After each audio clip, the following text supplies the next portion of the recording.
सम्मानित मंच आदरणीय डी शर्मा जी, तायल साहब और सभी बुजुर्ग माताएं बहनें जो भी यहाँ कार्यक्रम में आज आए हैं।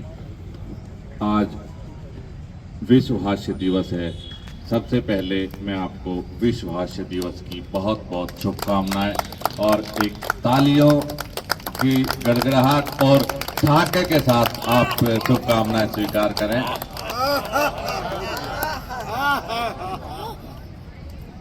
विश्व हास्य दिवस, वर्ल्ड आफ्टर डे, हम डे मनाते हैं। कभी हम पृथ्वी दिवस मनाते हैं, कभी हम जल दिवस मनाते हैं, कभी लाफ्टर डे। तो मैं समझता हूं कि इस तरह की स्थिति क्यों पैदा हुई, जिसकी जरूरत है और वो चीज हम पर्याप्त मात्रा में कर नहीं पा रहे हैं। विश्व हास्य दिवस मनाने की क्यों जरूरत आई? हम रोजाना ही हास्य दिवस क्यों ना मनाएं? विश्व एक दिन क्यों चुना हमें? उसको जागरूकता के लिए हमें चुनना पड़ा।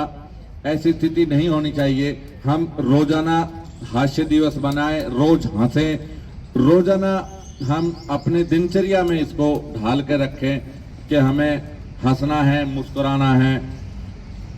अभी तायल साहब ने मुझे बताया कि 12 साल से यहाँ अपना ये कार्यक्रम लाफ्टर क्लब का चल रहा है।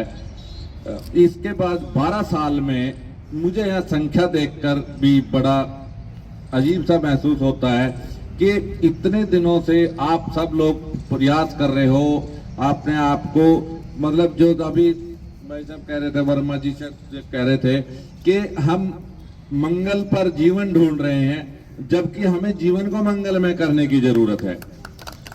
तो आप अपने जीवन को तो मंगलमय कर ही रहे हैं, दूसरे के जीवन को भी मंगलमय करने का जो प्रयास आप कर रहे हैं, जो एक सार्थक प्रयास आपका मुझे नजर आता है, उसके माध्यम से यहाँ संख्या बल ना बढ़ना भी अपने आप में एक चिंता का विषय है।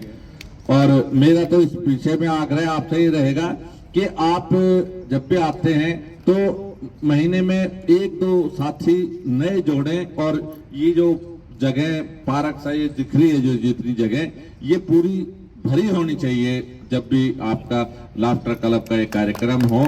और इसी तरह लोगों को हंसी मिलती रहे, आपके माध्यम से एक नया जीवन मिलता रहे।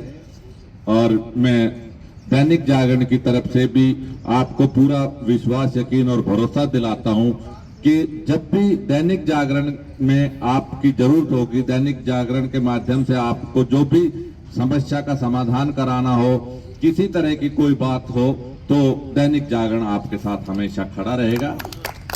अभी तायल साहब से मेरी पिछले शायद महीने, हर महीने करते हो ना पत्रिका का विमोचन। जब पिछली बार पत्रिका का विमोचन हुआ था तो मैंने इनको कहा था, पता नहीं इन्होंने उसको मेरी बात को ज्यादा ध्यान दिया नहीं दिया, 1-2 तो भेजे थे शायद। हमारा एक चुनाव के संदर्भ में अभी जीवित सरदे सतम कॉलम चल रहा है कि जीवित सरदे सतम का मतलब आपको, भाई हम कामना कर रहे हैं कि आप 100 साल से भी ज्यादा जिए। तो उसके माध्यम से हम रोजाना एक 80, 85, 90 साल के जो भी बुजुर्ग हैं उनकी फोटो और उनके चुनाव के परिप्रेक्ष्य में है ये कॉलम, कि जो आज से 40 साल, 50 साल पहले, 60 साल पहले की जो आपको चुनावी माहौल की यादें हैं, वो और आज के माहौल में क्या बदलाव आए हैं। चाहे पहले पेपर से लेके ईवीएम तक का दौर आ गया, या उस समय कैसा माहौल था, तो उसके लिए भी मैं तायल साहब से आग्रह करूंगा कि भाई आप में से रोजाना मुझे एक फोटो और उनके विचार छोटे छोटे से भेजते रहे तो मैं वो प्रकाशित करता रहूंगा। और बात रही जहां तक पार्क के संवारने की और पार्क के मेंटेनेंस की जो बात आ रही है, इस बारे में कल ही मैं संबंधित अधिकारियों से बात करके और इस पर विस्तार से एक खबर प्रकाशित करेंगे। और इस पार्क को जैसा आप चाहते हैं, स्मृति वाटिका को पूरी स्मृति के रूप में विकसित करने का काम करेंगे। दैनिक जागरण की तरफ से मेरा ये आश्वासन है। और आपने मुझे आज यहाँ ये सौभाग्य दिया, आपका आशीर्वाद मिला, बहुत कुछ सीखने को मिला। और आप आपका सभी का बहुत बहुत धन्यवाद, आभार। और दैनिक जागरण की तरफ से फिर से एक बार आपको विश्व हास्य दिवस की सभी को शुभकामनाएं। जय हिंद, नमस्कार।